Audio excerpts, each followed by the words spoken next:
So our preference is certainly to have the A side at least in an arena. Absolutely. So going forward, that's our goal. We've got some hot leads. Frankly, some of them off the back of this last week in Kelowna. Curling now enters the Sports Weekend spotlight.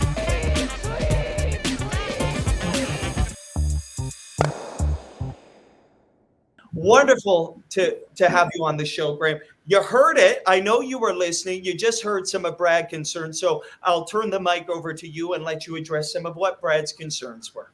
Sure. Thanks, Devin, and nice to be with you again.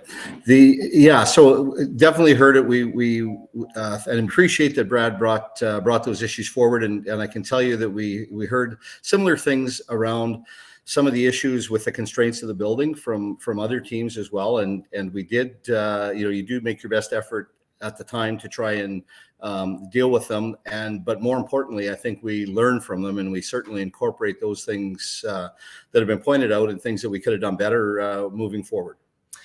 Graham, I know how deeply you care about this sport. You've been entrenched in it for decades. Was this event at the standards that you would expect a World Curling Federation event? Well, so I think there's two ways to look at this, Devin. I think there's the competition and then there's the event itself. So if I can compare last year in Calgary, we were at Winsport, and Winsport's a phenomenal building. We had two arenas there. We were able to dress the arena that the A pool is in, right to full TV standards. We're able to do a full TV broadcast from there. And so from a competition standpoint, I can certainly see the difference in the in what the venue looked like and how it operated and how it better accommodated the players. From an event standpoint, though, I would say that the Kelowna was actually a better event. It was the volunteers were fantastic. From an event standpoint, from the people that were there to enjoy it, the building was full. Last year, it was not nearly full. In fact, there were some draws where hardly any people at it. So I think when you look at those two things separately, this year we certainly look on it as a success. From an event standpoint, and I think actually from a competition standpoint, it was excellent as well in terms of the quality of the ice, the quality of the teams, and so on. Barring, accepting that there were some things that could have gone better for sure. I appreciate that you pointed out the great volunteers. I understand more than 200 volunteers who put everything into this event. And of course, outstanding ice maker, Hans Wittrig, who was out there. The ice looked fantastic. So thank you for pointing that out. As I understand it, Graham, the Pan-Continental and Europeans have gone into clubs this year as a sustainability model to look at the feasibility of paying to be in an arena versus a club setting. I'm sure there are some lessons to be learned from this. So what things do you take into account when you look at this event moving forward? So our preference is certainly to have the A side at least in an arena. Absolutely. So going forward, that's our goal. We've got some hot leads. Frankly, some of them off the back of this last week in Kelowna. So it's our preference to host them in arenas, and that's more comfortable for the athletes. It's probably it is a better setting for allowing them to be accommodated as they should. I think, though, the other part of this that needs to be considered is the cost of doing business in arenas, and it's not cheap. When we go in, especially in Canada, when we go to an arena setting, we're displacing the usual occupants of the arenas for up to 12 days. We've got to convert the ice from hockey ice to curling ice. We got to dress the venue. We got to bring broadcast in. We got to do all that stuff. So it's not cheap. Same as on the broadcast side, we went to a slightly reduced production model this year for sustainability, more so around being able to affordability. We've got to live within our means, and that was all part of it. Kelowna stepped up really late, and actually we're very grateful that they did and happy that they did, because otherwise we would have been left scrambling just to be able to find a host for the event. Fascinating.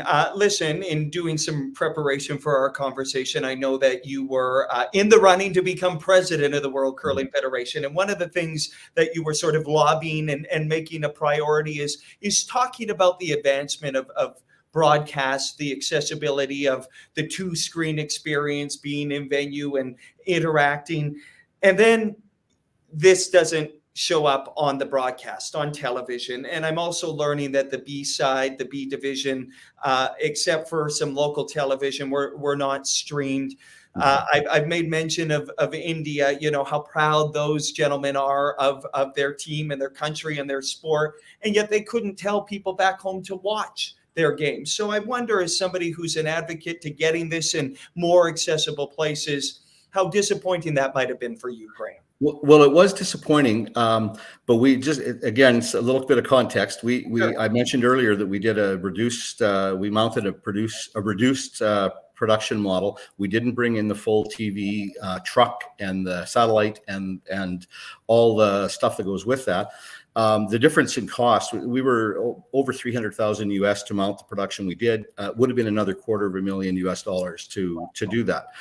This is a relatively new event. It's only the second year, and honestly, we are trying to find ways to do things better for the same or less, so that we can include those folks in the B event, so that we can distribute the entire product worldwide. We're very much focused on that, and as I don't have to tell you in the TV business, things are in flux, and Yes. and we're trying to figure it out as we go here as well. But certainly our goal is to do that.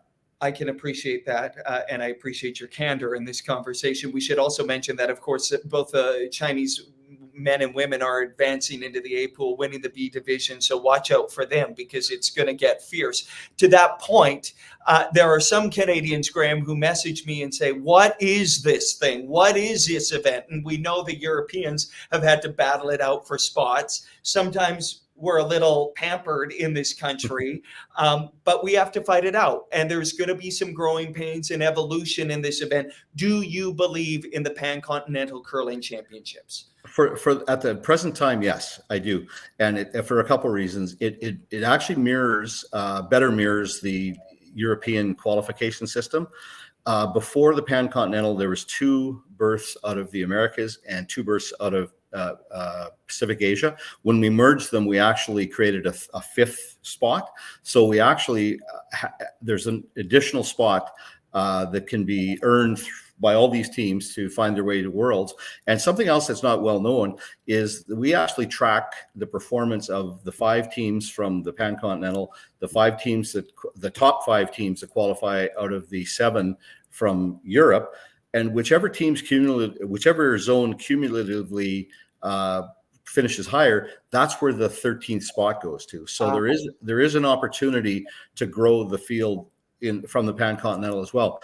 But if I can just tack on a second thing to your question, sure. I'm not sure it's perfect. And we're looking all the time. I know there's been other options suggested, World Ladder, different things like that.